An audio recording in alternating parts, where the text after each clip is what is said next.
There are so many people across so many industries that have fucked around by voting for Donald Trump and are now finding out. Oh, yes, they have. Hi, beautiful people. Welcome back to my YouTube channel. Thank you for stopping by, supporting your girl on this channel. Y'all have been so amazing. So, okay, let's go to the creators in those videos. So, guys, in today's video, the FAFO season is still around the corner, and it seems like it's just going deeper, stronger, and stronger. Alright, I'm going to let this video play, and I will let you see what I mean. Please don't forget to like, share, and subscribe. Turn on your notifications so you can know when I post a new video. I'll see you in my next video. I'm sure you don't want to hear my voice right now, you just want to watch the video. Stay safe, mental health is important. Ciao. And that were used to these huge, busy ports are experiencing complete downturns. The truck drivers who pick things up from these ports and drive them across the country, they're going to start being laid off or losing their trucks. UPS just fired 20,000 people because they don't have enough to deliver from Amazon. So many people. And pig farmers are finding out in a huge way as well, as China canceled an order for 1,200 metric pounds of pork. There are so many people, farmers with the soybeans that are being cut off by China, the beef industry, all these people, all these industries sound a lot like people who voted for Donald Trump. Not all of them. I know people are going to be in here and say, I'm a farmer and I didn't vote for him. I understand not everybody did. But if we're looking at industries where probably the vast majority of people did, those would be some of them. So they are finding out in a big way that Donald Trump and his tariffs are a complete disaster. Just like Kamala Harris said, just like all the liberal content creators on this app said, we would be in a recession by this summer. We were kind of wrong because it might be by this spring. We might be in a recession here in a month or two. So get ready, strap it down, because there's a lot of FAFO flying through the air right now. And unfortunately, we're all going to be caught up. We're going to sit at home on the couch and let these billionaires control the country? Hell no. We are the poor people. We're a red state. One by one, we asked and confirmed people are from here. Okay, where are you from? Columbus. Contrary to some Republican claims that outside groups come to disrupt. Who's from the congressional district? All of you are from the congressional district. Has anyone been paid to be here? No. No one. I'm actually taking work off to be You're here. taking work I'm off to be losing here. money to be here. Same here. All this after raucous, sharply critical town halls around the country in past weeks. GOP leaders in Washington suggested that members stop holding them. So Nebraska, which is a red state, is still scheduled to go broke in 6 months, and the residents are very unhappy about it. What that man said in that clip was so significant. It really, really stuck out to me. The part where he said, we're a red state, really, really stuck out to me, and further reinforces when we always say that many people who voted for this administration believed that the policies of this administration would not affect they asses. Y'all fucked around, and now it's time for y'all to find out. Y'all voted for hate, even with the possibility that you might go hungry, even with the possibility that it might affect your health. Y'all voted for hate.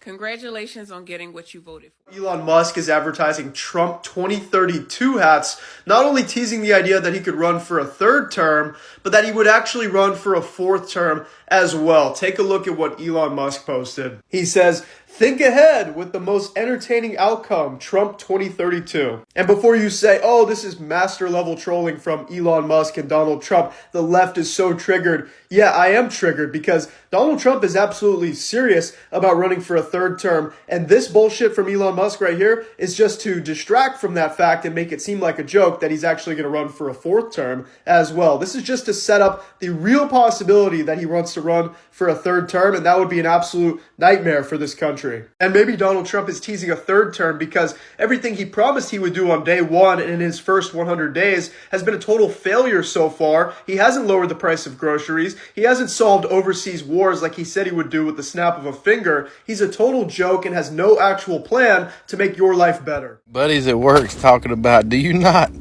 know that these tariffs are going to make all of our stuff go up in price? We can't afford the shit as it is, blah, blah, blah. Well, if it was such a concern, how come every country in this known world had tariffs? Some of these countries had 100, 150%, even more than that tariffs on the United States. But the very second that we start talking about, we're going to put tariffs on your ass, oh, now the panic starts. Do you ever wonder why the panic starts? It's the exact same panic that you hear from the Democratic Party when we cut off all the slush funds for USAID. Let's just be real. It was a money laundering system. These people were getting rich on my tax dollars and your tax dollars. All right? The very second Trump puts tariffs on these people, you hear them panicking. Oh my God, what are we going to do? We can't do this. Blah, blah, blah. Damn America. Blah, blah, blah. Yeah, it's time for us to start living like kings. All right? We paid for it, by God. My tax dollars have been going to allow these people to live beautiful lives while my family has to struggle and work overtime continuously to make ends meet. It's time for this dude and that dude and this woman to start living better. That's what this is about. We cut their slush funds off. We're tired of getting raped and robbed through our freaking markets, through our freaking tax dollars. And that's the reason why you hear the boo-hooing. Yeah, well, get a job. Got a lot of damn jobs available coming soon. Time to get up off your dead ass and quit eating them Cheetos and Doritos and playing your little video games while on the clock with your punk ass. Fuck around and find out train going, as Trump has just said he is going to levy a 25% tariff on both Canada and Mexico. 47% of the minerals, oils, and cement that we import come from Canada, and about that same percent, about 46.5% of our wood, cork, and paper come from Canada as well. Hey, guess what we build houses out of? It's wood. So all those houses that you guys thought were going to be so much cheaper, no, they're going to be a lot more. Oh, in Mexico, almost 73% of our agricultural imports come from that country. That includes distilled spirits, fruits, and vegetables. So those grocery prices you thought were going to go down, yeah, no, they're not. So not only can you not afford the tequila that's going to come in from Mexico, you won't be able to afford the limes to chase it with either. So, yep, enjoy your 25% tariff. You just fucked around and now you're going to find out. Word is China shipped 200,000 empty containers back to the U.S. That's petty. 200,000 empty containers. Now, most of you don't know what that means. What that means is there's no freight. 200,000 empty containers is 200,000 loads. On the bright side, that'll drive down the cost of fuel. However, for us in the trucking industry, we're screwed. And truckers, which amazingly support Trump, we're about to suffer. The economy is about to crash. So whatever money you're making right now, you better hold on to it. And this is self-inflicted. We did this to ourselves. Or rather, MAGA, you did this. About to do a whole lot of finding out. No, sir. No, sir. And now they're trying to come for our financial independence and ability to get a credit card, literally taking us back to the 1950s. There was an executive order signed 2 days ago that isn't getting a lot of attention.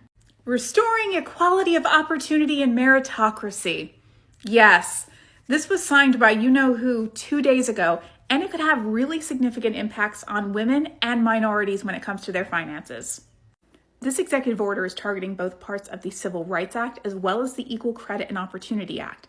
Talking specifically about women, the Equal Credit and Opportunity Act was signed into law in the 1970s, and it prohibited banks and credit agencies from discriminating against a woman just because she's a woman, aka back to the days of needing a cosigner, a male cosigner, for a loan, a mortgage, a credit card, or even a bank account.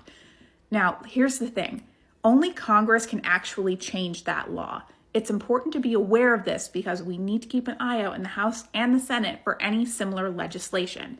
Now, we all know that mediocre white men think women getting a fair chance or minorities getting a fair chance at anything, just the same chance as anybody else, is discriminating against them because, of course, they're mediocre white men. You support Harvard suing the Trump administration over these threats to cut federal funding from the school? 100%. You know, on campus over the last week or so, the talk has been not about if, but when.